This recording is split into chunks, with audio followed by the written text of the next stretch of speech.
పరమ శాంతి బేహద్ పరమాత్మని యొక్క పరమ సంతానమైన ఆత్మిక సోదరి సోదరులకు దేవత ఆత్మలకు మేము చెప్పేటువంటి సందేశం ఇది బేహద్ పాప చెప్తున్నటువంటి దివ్యమైనటువంటి యోగము. మనం ఇప్పుడు తెలుసుకుందాము. సో యోగము అంటే కనెక్షన్, సంబంధము అని అంటారు కదా. మరి యోగానికి ఆధారం ఏంటి? జ్ఞానమే ఫస్ట్ సబ్జెక్ట్. మరి యోగం ఎవరితోటి జోడిస్తామో, ఎక్కడి నుంచి పవర్ వస్తుందో అది మనం తెలుసుకోవాలి. అయితే మనకు ఇప్పుడు శక్తి కావాలి అంటే ఏ శక్తి కావాలో మనకు మనం నిర్ణయించుకోవాలి. మనం సంగమేగి బ్రాహ్మణులం, విశ్వ ఉద్ధారమూర్తులం, విశ్వ కళ్యాణకారి ఆత్మలం, విశ్వ సేవాధార్యము అని అనుకున్నప్పుడు విశ్వం మొత్తానికి మన యొక్క శక్తి వెళ్ళి విశ్వాన్ని పరివర్తన చేసేటువంటి శక్తి మనకు రావాలి. అప్పుడు మనకు ఏదైనా బాపు మన ఏదైతే భగవంతుడు ఈ భూమి మీదకు పంపించి ఏ కర్తవ్యం కోసం మన నిమిత్తం చేశారో ఆ కర్తవ్యాన్ని మనం చేరుకోగలుగుతూ ఉంటాం. మరి మనం యోగం చేయాలి అంటే మరి పవర్ కోసం కాబట్టి ఎక్కడి నుంచి పవర్ కావాలో మనం నిర్ణయించుకోవాలి. ఎందుకు అని అంటే ఆల్మైటీ అథారిటీ సర్వశక్తి సాగరుడు, ఆయన లైట్ హౌస్ మైట్ హౌస్. మరి ఆయన్ని జ్ఞాపకం చేస్తేనే బేహద్ పవర్ వస్తుంది. అదేలాగా మీరు అనుకోవచ్చు. చూడండి, ఈ బ్రహ్మాండం యొక్క శివుడిని జ్ఞాపకం చేస్తే ఈ బ్రహ్మాండంలో ఉన్నటువంటి శివుని శక్తి మాత్రం వస్తుంది. దేహదారులను జ్ఞాపకం చేస్తే వాళ్ళ దగ్గర ఉన్నటువంటి శక్తి వస్తుంది. లేకపోతే గురువుల్ని జ్ఞాపకం చేస్తే వాళ్ళు ఏ స్టేజ్ చేరుకున్నారో వాళ్ళ ద్వారా శక్తి వస్తూ ఉంటుంది.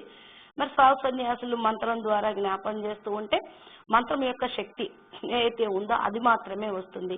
కానీ ఇప్పుడు మనం ఎవరో శ్రేష్టాతి శ్రేష్టమైనటువంటి ఆత్మలం కాబట్టి, విశేషమైనటువంటి మరి ఆత్మలం కాబట్టి మనకు విశేషమైన శ్రేష్టమైన పరం పవర్ కావాలి. కాబట్టి శివుడి నుండి శివుడి యొక్క శక్తి వస్తుంది అని మీరు అర్థం చేసుకోండి. శివుడు ఈ బ్రహ్మాండానికే మాలిక్. కానీ ఈ బ్రహ్మాండాన్ని రచించినటువంటి వాడు మహాశివుడు ఉన్నాడు కదా. మహాశివుడి యొక్క రచన శివుడు. మహాశివుడిని జ్ఞాపం చేస్తే మళ్ళా మహాశివుడి దగ్గర నుంచే పవర్ వస్తూ ఉంటుంది. అక్కడ ఉన్న పరంధామానికి మీరు చేరుకోగలుగుతూ ఉంటారు. తర్వాత పరం మహాశివుడిని జ్ఞాపం చేస్తే పరం మహాశివుడి దగ్గర నుంచే ఎనర్జీ అనేది వస్తూ ఉంటుంది.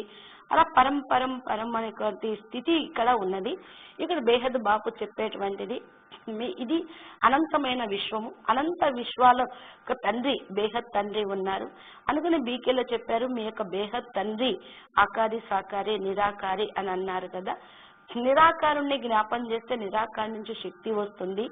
దానితోటి మన బుద్ధి సూక్ష్మంగా అవుతుంది. అన్ని విషయాన్ని తెలుసుకోగలుగుతూ ఉంటాం.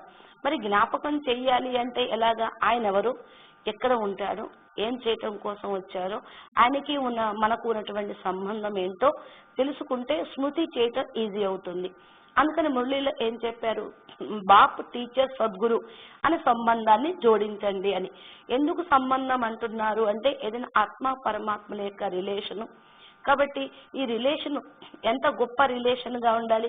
స్థూలంగా మనమైతే దేహము దేహ సంబంధికులతోటి మిత్రు సంబంధాలు అనేవి పెట్టుకుంటూ ఉంటాం. ఎందుకంటే మనం జ్ఞాపకం చేస్తున్నాడు తెలిసిన వాళ్ళని సంబంధం ఉంటేనే స్మృతి చేస్తూ ఉంటాం కాబట్టి అలాగా మనం స్మృతి చేస్తూ ఉన్నాం. మరి మనకు ఆత్మకి పరమాత్మకు ఉన్నటువంటి సంబంధం ఏంటో మీకు తెలుసు. బీకేలకి పీబీకేలకు పరమాత్మల యొక్క సంతానం మనం అందరం ఆత్మలము అనుకున్నాము. కానీ ఇక్కడ భూమి మీద ఉన్నది ఆత్మ, జీవాత్మలుగా అయిపోయినటువంటి పరమాత్మలు. ఈ పరమాత్మలే కర్మబంధనాల్లోకి వచ్చి ఆత్మరూపంలో అయ్యారు. కాబట్టి ఎవరైనా చూడండి, సాధు సన్యాసులు గాని పెద్ద పెద్ద మహాయోగులు గాని ఏం చెప్తారు? అహం బ్రహ్మస్మి, అహం శివోహం అని చెప్తూ ఉండేవాడు. అంటే ఏంటి? శివ్ అంటే కళ్యాణకారి, మంగళకరుడు అని అర్థం కదా. అలా ఆత్మ ఎప్పుడైతే కళ్యాణకారి స్టేజ్కి వెళ్తుందో శివ సమానం అవుతూ ఉంటుంది.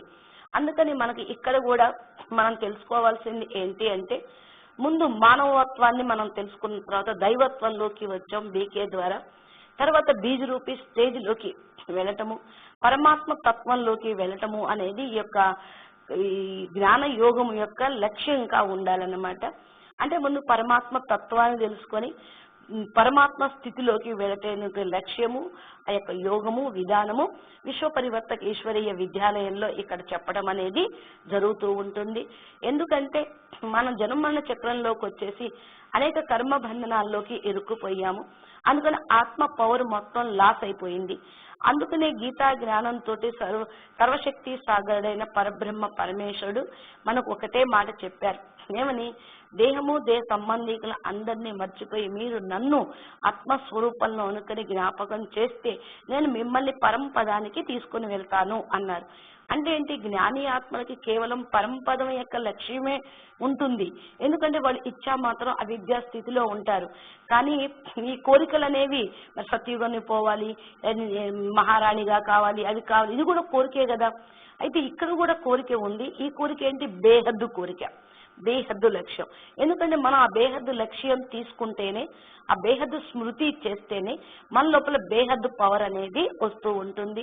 ఎప్పుడైతే బేహద్దు పవర్ వస్తుందో మన ద్వారా ఏదైతే భగవంతుడు చేయించదలుచుకున్నారో అది మనం చేయగలుగుతాం అన్నమాట. మనం కిందకు భూమి మీదకి వచ్చిందే అవతరితాత్మలు. బ్రాహ్మణులు అంటే ఎవరు? అవతరితాత్మలు. ఎందుకు వచ్చాం? ఒకప్పుడు ఈ యొక్క సృష్టి సతో ప్రధానంగా ఉంది. ఆ సతో ప్రధాన స్థితి వల్ల ఇప్పుడు ఏమైపోయింది? తమో ప్రధానంగా అయిపోయింది. ఎక్కడ చూసినా కల్తీనే ఉంది. కాబట్టి ఈ ప్రపంచాన్ని సతో ప్రధానంగా చేయటం కోసమే భగవంతుడు మన్ని పంపించారు. కాబట్టి ఇక్కడ మనం యోగము చేయటము అంటే మన్ని జ్ఞాపకం చేసుకోవటం. అది అంటే ఎవరిని జ్ఞాపకం చేస్తే వాళ్ళ దగ్గర పవర్ వస్తుంది అన్నారు కదా. ముందు మనం ఎవరమో మనం జ్ఞాపకం తెచ్చుకొని మనం ఎక్కడి నుంచి వచ్చామో అనేటువంటి స్మృతి ఉంటే మన బుద్ధి అక్కడికి వెళ్తుంది. అక్కడి నుంచి మనం ఎందుకు వచ్చాము అనేది మనకి ఇక్కడ తెలుపుతూ ఉన్నారు. అందుకనే ఫస్ట్ ఏంటి? నిస్సంకల్ప స్థితిలోకి వెళ్ళండి అని అంటారు. ఎప్పుడైతే సంకల్ప వికల్పాలు నడుస్తూ ఉంటాయో ఆత్మలో పవర్ అంతా లాస్ అవుతూ ఉంటుంది. ఎప్పుడైతే ఆత్మ పవర్ లాస్ అయిందో మరి ఆధీనం అయిపోతూ ఉంటుంది, కర్మ బంధనాలకు వశమైపోతూ ఉంటాము. అందుకని మన్మనాభవ మధ్యాజీ భవ అని చెప్పారు. సర్వధర్మాన్ని పరిత్యజ్య మామేకం శరణం వ్రజ అన్నారు. అంటే ఏంటి? దేహము దేహ ధర్మాలన్నింటినీ కూడా అన్నిటినీ మర్చిపోయి నన్ను శరణు కోరితే నేను మీ యొక్క యోగక్షేమాలు చూస్తానని కూడా చెప్పడం జరిగింది. కాబట్టి మనం ఇప్పుడు నిస్సంకల్ప స్థితిలోకి చేరుకోవటం తోటి మనకు ఆత్మిక ఎనర్జీ వస్తుంది. మనం ఎంతో పురుషార్థం చేసినటువంటి బ్రాహ్మణులు నిస్సంకల్ప స్థితి అంటే ఏంటి, కర్మాతీత స్థితి అంటే ఏంటి, మరి సంకల్ప పవర్ ఎలా ఉంటుంది, అవ్యక్తవాణుల ద్వారా బాబ్ దాదా మనకు చాలా విద్యను నేర్పారు. అవన్నీ కూడా మన జీవితంలో రియలైజేషన్ కోర్సులోకి తీసుకొని రావాలి. ఇక్కడ చెప్పేటువంటి జ్ఞానము నిస్సంకల్ప స్థితిలోకి తీసుకొని వెళ్ళటం అనేది జరుగుతూ ఉంది. ఎప్పుడైతే జ్ఞానం సంపూర్ణమవుతుందో అప్పుడు యోగం కుదురుతుంది అన్నారు. అందుకనే ముందు మనకు 4 సబ్జెక్టులు ఉన్నాయి: జ్ఞానము, యోగము, ధారణ, సేవ అని. అయితే ఎప్పుడైతే జ్ఞానం సంపూర్ణమవుతుందో అప్పుడు యోగం కుదురుతుంది అన్నారు. యోగము అంటే ఏంటి? కనెక్షన్. మనం దివ్య స్వరూపాత్మనం, దివ్య లోకం నుండి వచ్చాము, దివ్య తత్వం లోపల ఉన్న వాళ్ళం. ఇప్పుడు మనం ఈ భూమి మీదకి వచ్చి పంచతత్వాలుగా అయ్యాము అనే ముందు మీరు నిర్ధారణ చేసుకోండి. మీ యొక్క దివ్య స్వరూపాన్ని జ్ఞాపం చేయండి. దివ్య స్వరూపము అంటే పూర్తిగా సంపూర్ణంగా ఉన్నటువంటి పరమతత్వాల యొక్క శరీరము, పరమతత్వాల యొక్క శక్తి. దీని లోపల పరమ ఆకాశము, పరమ వాయువు, పరమ అగ్ని అనేది ఉంటూ ఉంటుంది. ఎప్పుడైతే మన నిస్సంకల్ప స్థితిలో ఉండి ఆత్మస్మృతిని అక్కడ మన యొక్క దివ్య స్వరూపంలోకి తీసుకొని వెళ్తామో అక్కడ ఉన్నటువంటి పరమ తత్వాల యొక్క ఎనర్జీ మన యొక్క శరీరంలోకి వస్తూ ఉంటుంది. ఫస్ట్ ఆకాశ తత్వం ఛార్జ్ అవుతూ ఉంది. ఎప్పుడైతే ఆకాశ తత్వం ఛార్జ్ అవుతుందో మానసిక మౌనాన్ని ధారణ చేస్తారు. అప్పుడు వాళ్ళు చాలా శాంతంగా ఉంటారు. ఆకాశ తత్వం వాయుతత్వాన్ని మళ్ళా అగ్నితత్వాన్ని కంట్రోల్ చేస్తూ ఉంటుంది. మన యొక్క బాడీలో కూడా ఇప్పుడు మన పంచతత్వాల బాడీ అనుకున్నాం, దీని లోపల సూక్ష్మ శరీరం ఉంది, దీని లోపల కారణ శరీరం ఉంది. ఆత్మ అంటేనే కారణ శరీరము. ఈ కారణ శరీరం 3 పరమతత్వాలతోటి ఉంటుంది. ఎప్పుడైతే మనం ఆకాశ తత్వాన్ని మనం ఛార్జ్ చేసుకుంటూ ఉంటామో ఆటోమేటిక్ గా స్థూల మౌనంలోనూ మళ్ళా బాడీ చాలా తేలిగ్గాను ఉంటుంది. స్థూల మౌనంతో బుద్ధి యొక్క మౌనం కూడా ఉంటుంది. అందుకని మురళిలో చెప్పారు మన్కా మౌన్ నయి రంగత్ లాయేగా అని. అంటే స్థూలమైనటువంటి మౌనం కాకుండా మానసిక మౌనాన్ని ధారణ చేసినప్పుడు మన లోపల కొత్త నూతనత్వం అనేది తయారవుతుంది. ఇదే స్వపరివర్తన అన్నమాట. ఎప్పుడైతే స్వయం మనం పరివర్తన చేసుకుంటూ ఉంటామో ఆటోమేటిక్ గా దాని నుండి వైబ్రేషన్స్ కూడా వాతావరణంలోకి మారుతాయి. అందుకనే సంకల్పాలతోటే వాతావరణాన్ని మార్చండి, వాయుమండలాన్ని మార్చండి అని బాబ్ దాదా ఎప్పుడు మనకు మురళిలో చెప్తూ ఉంటారు. వాయుమండలం మారితేనే విశ్వం మారుతుంది. అప్పుడు అందరికీ సుఖము శాంతి వస్తుంది. ఈనాటి ప్రపంచంలో మానవులకి రోగాలు శోకాలు రావటానికి కూడా కారణం పంచతత్వాల్లో ఉన్నటువంటి కల్తీ, తమో ప్రధానం, ఇవి ఉన్న కారణం వల్ల ఆత్మ పూర్తిగా పవర్ లాస్ అయిపోయిన కారణం వల్ల రోగాలకు శోకాలకు కారణం అవుతుంది. అది కూడా కాకుండా రోగ శోకాలకు కారణం ఆత్మలు జన్మమరణ చక్రంలో అనేక వికర్మలు చేసిన కారణం వల్ల అవన్నీ సూక్ష్మ శరీరంలో ఛార్జ్ అయ్యి ఉంటాయి. కారణానికి జన్మకు కారణం సూక్ష్మ శరీరంలో రికార్డింగ్ అయి ఉంటుంది. అవి వికర్మలుగా అయ్యి మన సూక్ష్మ శరీరం మీద ఎఫెక్ట్ చూపిస్తాయి, తర్వాత స్థూల శరీరం మీద కూడా ఎఫెక్ట్ చూపిస్తూ ఉంటాయి. అందుకని మనం ఈ రోగ శోకాలని నయం చేసుకోవాలి అంటే యోగంతో అనేక జన్మాంతరాల వికర్మల్ని దగ్ధం చేసుకోవాలి అని చెప్తూ ఉండేవాళ్ళు. ఎందుకంటే మనం సంపూర్ణంగా అవి తయారై వెళ్ళాలి. బాబ్దాదా కూడా అడుగుతూ ఉండేవాళ్ళు, రోగమా మీకు యోగమా అనేది. అంటే రోగాన్ని పోగొట్టుకోవడానికి యోగం అనేది మనకి ఇక్కడ తప్పనిసరి. అసలు రోగం ఎందుకు వస్తుందో కారణం తెలుసుకుంటేనే కదా దానికి మరి నివారణ తెలుసుకునేది. కాబట్టి మనం యోగం యొక్క విధానము అనేది ఏంటి అంటే పరమాత్మతోటి సంబంధము. అయితే పరమాత్మను స్మృతి చేయటం. ఇప్పుడు మనం భక్తి చేస్తున్నాం అనుకోండి, భగవంతుడిని జ్ఞాపం చేస్తూ ఉంటాం. ధ్యానము అంటే భగవంతుడు మన్ని జ్ఞాపం చేస్తూ ఉంటారు. ఇది ధ్యానం అన్నమాట. అంటే ఏంటి, ఏదైతే మరి మనం యథార్థమైనటువంటి జ్ఞానంతో యోగం చేస్తూ ఉంటామో, మనతోటి ఒకటి రిలేషన్ ఉంటూ ఉంటుందో అప్పుడు మనకు చాలా పవర్ అనేది వస్తూ ఉంటుంది. మన ఆత్మ పవర్ని ముందు మనం తెచ్చుకోవాలి. ఆత్మ స్వరూపంలో ఉండాలి, ఆత్మిక స్థితిలో ఉండాలి. ఎప్పుడైతే ఆత్మ అనుభూతి అవుతూ ఉంటుందో ఆత్మాభిమాని స్థితితోటి కర్మయోగము చేస్తూ ఉంటాం. ఎప్పుడైతే ఇలా కర్మయోగం చేస్తూ ఉంటామో మనం చేసినటువంటి కర్మలు అకర్మ అవుతాయి. కర్మ బంధనాలు అనేది ఉండదు. ఇలా కర్మాతీత స్టేజ్కి చేరుకుంటారు అని అవ్యక్త బాధ్యత కూడా చాలా మురళిలో కూడా అవ్యక్త వాణిలో కూడా చెప్పడం జరిగింది. దాన్ని ఇప్పుడు ఇంకా ప్రాక్టికల్ గా బేహద్దులోకి మనం ఆలోచిస్తూ ఉంటే మనం ఎక్కడి నుంచి వచ్చాం, బేహద్కే బేహద్ స్థానంలో నుండి వచ్చాం. మనం బేహద్కే బాపు యొక్క రచన, అల్మేటి అథారిటీ యొక్క రచన. కాబట్టి మనం కూడా మాస్టర్ ఆల్మైటీ అథారిటీ, మాస్టర్ మరి జ్ఞాన సాగర్లో, ప్రేమ సాగర్లో, ఆనంద సాగర్లో దాంతో మనకు ఎనర్జీ వస్తుంది. ఎలాగా అంటే మనం యోగం చేయటము అంటే పరమాత్మతోటి మాట్లాడటం అని అంటారు. ఒక ఎగ్జాంపుల్ చెప్తాను చూడండి. ఒక బాబు గొర్రెల్ని కాసుకుంటూ ఆవుల్ని కాసుకుంటూ అడవిలో ఊరికి చివరి ఎక్కడో కూర్చొని చేస్తూ ఉన్నాడు పని. కాసేపు అయిన తర్వాత ఆయనకి బోరు కొట్టి సరే ఊరుకో ఉన్నాడు. తర్వాత ఆయన అనుకున్నాడంట, బాబు నాకు ఈ పని చేస్తుంటే బోరు కొడుతుంది కదా, మరి భగవంతుడు కూడా ఏం చేస్తాడు, ఆయనకు కూడా బోరు కొడుతుందేమో, ఆయనతో మాట్లాడదాము అని చిన్న చిన్న మాటలు ఆయన మనసులో ఉన్నటువంటి మాటలు, భగవంతుడా ఏం చేస్తున్నావు, ఎక్కడున్నావు, ఎలా ఉన్నావు అని ఏదో ప్రశ్నలుగా ఏదో సంభాషణలాగా చేస్తూ ఉన్నారంట. ఆ సమయంలో అక్కడ ఒక సాధు పండితుడు వచ్చి నువ్వేం చేస్తున్నావు, ఎవరితో మాట్లాడుతున్నావు అని అడిగారు. ఆయన అన్నాడు, నేను భగవంతుడితో మాట్లాడుతున్నాను అని అన్నారు. అంటే ఇది కాదు భగవంతుడిని మాట్లాడే విధి విధానము. ఇది నేను ఒక మంత్రం చెప్తాను, ఆ మంత్రాన్ని మీరు జపం చేస్తూ ఉంటే భగవంతుడితోటి మరి మాట్లాడిన వాడివి అవుతావు, ఆయన జ్ఞాపం చేస్తే నీకు పుణ్యం వస్తుంది ఇలాగా అని చెప్పి వెళ్ళిపోయాడు. తర్వాత ఆ బాబు అదే విధంగా మరి ఆ మంత్రాన్ని జపం చేస్తూ వల్లె వేస్తా ఉన్నాడు.